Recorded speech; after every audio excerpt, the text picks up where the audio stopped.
السلام علیکم ورحمۃ اللہ وبرکاتہ۔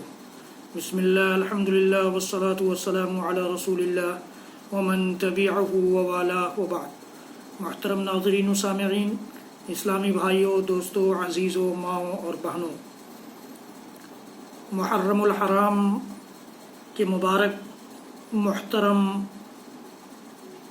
حرمت والے مہینے سے ہم اور آپ گزر رہے ہیں۔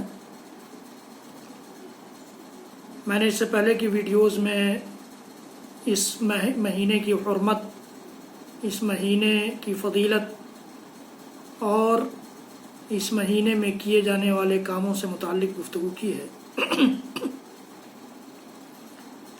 آج کے اس ویڈیو میں آپ کو بتانا چاہتا ہوں کہ اس مہینے کو بدقسمتی سے اس امت نے یا اس امت کے کچھ افراد نے جوڑ دیا ہے، متعلق کر دیا ہے حضرت حسین رضی اللہ تعالیٰ عنہ کی شہادت سے۔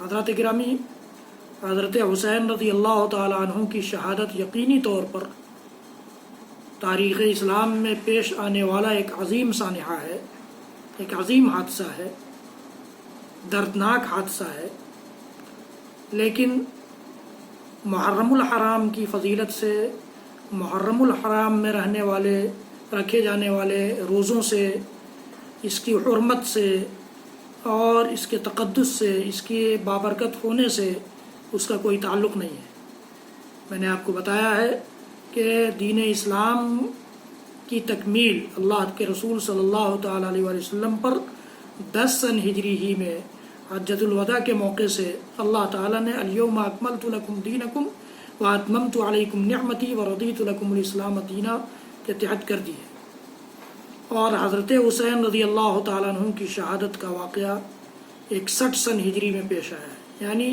اللہ کے نبی صلی اللہ علیہ وسلم کی وفات کے 50 سال بعد، پوری ہاف سنچری، نصف صدی کے بعد پیش آیا ہے۔ تو دونوں یہ شہادت اسلام سے کیسے جڑ جائے گا، دین کا حصہ کیسے ہو جائے گا؟ دین کے لیے انہوں نے اپنی سمجھ کے مطابق شہادت اور جان دی، اور انہوں نے بھی اجتہاد کیا تھا۔ حضرت عبداللہ بن عمر، حضرت عبداللہ بن عباس وغیرہ جیسے صحابہ کرام نے ان کو روکا تھا کہ مت جائیے، اس لیے کہ کوفہ کی سرزمین سے کسی خیر کی توقع نہیں کی جا سکتی ہے۔ آخر کار وہی ہوا، جن لوگوں نے سازش کے تحت انہیں خط بھیج کر بلوایا تھا، جنہوں نے خط بھیج کر اپنی ہمدردیاں ظاہر کی تھیں، انہوں نے ہی پھر ان کو وہاں بلا کر لڑائی پر مجبور کیا، اور جس کے نتیجے میں وہ شہید ہوئے۔ ورنہ انہوں نے تو کہا تھا کہ مجھے یا تو یزید کے پاس لے چلو، یا مجھے کسی امیر کے ماتحت، کسی کمانڈر کے ماتحت کسی اسلامی سرحد پر یا اسلامی جنگ میں بھیج دو، میں ان کے ساتھ لڑنے کے لیے تیار ہوں، یا پھر مجھے مدینہ واپس جانے دو۔ لیکن ان کی تینوں باتوں میں سے، تینوں آپشن میں سے ان کے کسی آپشن کو قبول نہیں کیا لوگوں نے، اور لڑائی پر مجبور کیا، اور آخر کار شہید ہوئے۔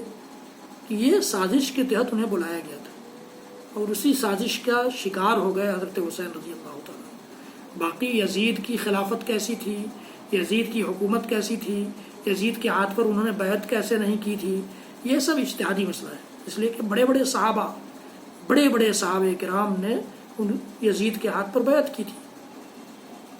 اس لیے یزید کو سراپا ظالم قرار دینا، یزید کو حضرت حسین کا قاتل قرار دینا، یہ لوگوں کی اپنی سمجھ ہے، لیکن حضرت حسین رضی اللہ تعالیٰ عنہ کی شہادت ان کے ذریعے کیے گئے ایک اجتہادی کوشش کے نتیجے میں سامنے آئی، ورنہ بڑے بڑے صحابہ نے بھی روکا تھا ان کو کہ مت جائیے، وہاں جانے کی جگہ نہیں ہے، وہاں سے خیر نہیں مل سکتا ہے، وہاں سے بھلائی نہیں مل سکتی ہے۔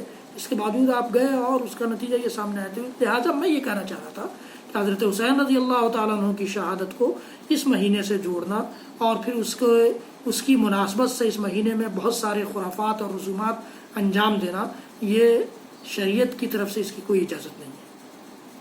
کتاب و سنت کے منہج کے خلاف ہے، سلف کے منہج کے خلاف ہے، صحابہ کرام کے منہج کے خلاف ہے، تابعین اعظام کے منہج کے خلاف ہے، تابعین کے منہج کے خلاف ہے، ائمہ اور محدثین کے منہج کے خلاف ہے۔ اس لیے یاد رکھیے گا یہ صحیح نہیں ہے. اس قسم کے رسوم و رواج، بدعت و خرافات کو لازم پکڑ لینا، اس مہینے میں انجام دینا، اس مہینے کے تقدس اور اس مہینے کے احترام اور حرمت کے خلاف چیز ہے. انشاءاللہ العزیز اس سے متعلق کچھ اور باتیں اگلے ویڈیو میں. اللہ رب العالمین ہم سب کو حق کہنے، حق بولنے، حق سننے، حق پر عمل کرنے اور حق کا پرچار و پرشار کرنے کی توفیق عنایت فرمائے. حضرات گرامی، میرے اس ویڈیو کو زیادہ سے زیادہ لوگوں تک پہنچائیے، شیئر کیجیے، اپنے لیے میرے لیے صدقہ جاریہ بنائیے. اور بھی میرے سارے ویڈیوز دیکھنے کے لیے یوٹیوب پر شاہد اقبال سنابلی ٹائپ کیجیے اور میرے اور ویڈیوز دیکھیے، شیئر کیجیے، میرے چینل کو سبسکرائب کیجیے، بیل آئیکن ضرور دبائیے. وصلی اللہ تعالی علی نبینا محمد وعلی آلہ وصحبہ وبارک وسلم. سبحان ربک رب العزۃ عما یصفون وسلام علی المرسلین والحمد للہ رب العالمین. والسلام علیکم ورحمۃ اللہ وبرکاتہ.